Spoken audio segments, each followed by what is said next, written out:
Hello बच्चों, आज हम आपके लिए लेके आए हैं क्लास 10 सीबीएसई केमिस्ट्री का चैप्टर नंबर 1। आज का हमारा टॉपिक होगा ऑक्सीडेशन, रिडक्शन और रिडॉक्स रिएक्शन। पिछले कुछ वीडियोस में हमने टाइप्स ऑफ केमिकल रिएक्शन की और कुछ कैरेक्टरिस्टिक्स भी सीखे थे। आज हम ऑक्सीडेशन और रिडॉक्स रिएक्शन का टॉपिक लेके आ गए हैं। इसमें बच्चों को बहुत दिक्कतें होती है। ऑक्सीडेशन क्या होता है? जब ऑक्सीजन कंबाइन करती है किसी दूसरे एलिमेंट या कंपाउंड के साथ, तो ऐसी प्रोसेस को हम ऑक्सीडेशन कहते हैं। जैसे कि हाइड्रोजन जब ऑक्सीजन के साथ रिएक्ट करेगा तो यहाँ पर हाइड्रोजन अकेला है, तो यहाँ पर हाइड्रोजन के साथ ऑक्सीजन जुड़ गई, तो इसका मतलब ये है कि यहाँ पर हाइड्रोजन का ऑक्सीडेशन हुआ है। ठीक है, तो ऐसे ही ऑक्सीडेशन को हम दो सिंपल तरीकों से समझ सकते हैं। ऑक्सीडेशन क्या होता है? Oxidation is the gain of oxygen atom. या तो ऑक्सीजन एटम गेन हो रही हो तब ऑक्सीडेशन होगा, या oxidation is the loss of hydrogen atom, या फिर हाइड्रोजन एटम का लॉस हो रहा होगा, यानी हाइड्रोजन एटम हट रही होगी।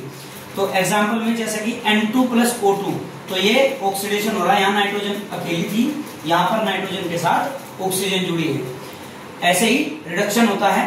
रिडक्शन क्या होता है? जब हाइड्रोजन कंबाइन करता है किसी दूसरे एलिमेंट के या कंपाउंड के साथ में, ऐसी प्रोसेस को रिडक्शन कहते हैं। ऊपर वाले में ऑक्सीजन कंबाइन कर रहा था तो ऑक्सीडेशन हुआ, अब की बार हाइड्रोजन कंबाइन कर रहा है तो रिडक्शन हो रहा है। जैसे कि हाइड्रोजन और क्लोरीन जब आपस में रिएक्ट करते हैं तो वो हाइड्रोक्लोरिक एसिड यानी HCl बनाते हैं। तो हाइड्रोजन यहाँ पर अकेला था, लेकिन यहाँ हाइड्रोजन के साथ क्लोरीन जुड़ गई, या यहाँ पर क्लोरीन अकेला था, यहाँ पर क्लोरीन के साथ कौन जुड़ गया? हाइड्रोजन जुड़ी।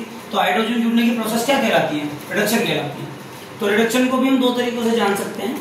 जैसे reduction is a gain of hydrogen atom.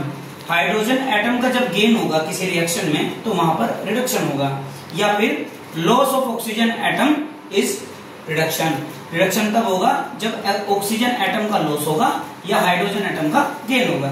जैसे कि यहाँ पर है, ये है मर्क्यूरिक ऑक्साइड HgO। जब हम इसे हीट करेंगे तो Hg + O2 हमें मिलेगा।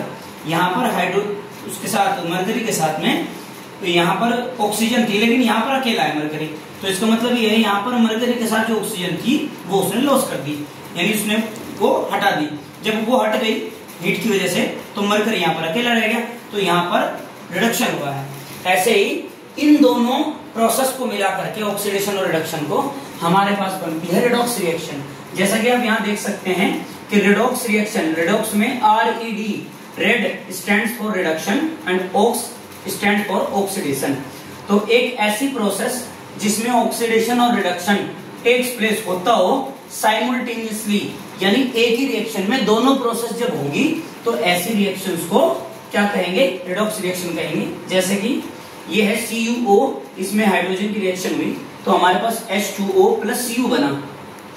यहाँ पर कॉपर के पास ऑक्सीजन थी रिएक्शन से पहले, जैसे ही रिएक्शन हुई कॉपर अकेली रह गई, तो इसका मतलब यह है कि कॉपर के साथ ऑक्सीजन हटी है।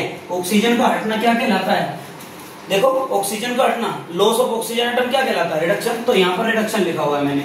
ऐसे ही हाइड्रोजन पहले रिएक्शन से पहले अकेली थी, लेकिन हाइड्रोजन के पास रिएक्शन के बाद ऑक्सीजन जुड़ गई, तो ऑक्सीजन का जुड़ना क्या कहलाता है? देखो, गेन ऑफ ऑक्सीजन एटम क्या कहलाता है? ऑक्सीडेशन। तो यहाँ पर ऑक्सीडेशन लिखा हुआ है। ऐसे ही एक दूसरा एग्जांपल है ZnO, जिंक ऑक्साइड। कार्बन के साथ जब इसका रिएक्शन होगा तो कार्बन मोनोऑक्साइड + जिंक बनेगा। ठीक है, तो कार्बन यहाँ पर अकेली है रिएक्शन से पहले, उसके बाद उसमें ऑक्सीजन जुड़ गई रिएक्शन के बाद, तो कार्बन का ऑक्सीडेशन हुआ है तभी उसमें ऑक्सीजन जुड़ी है।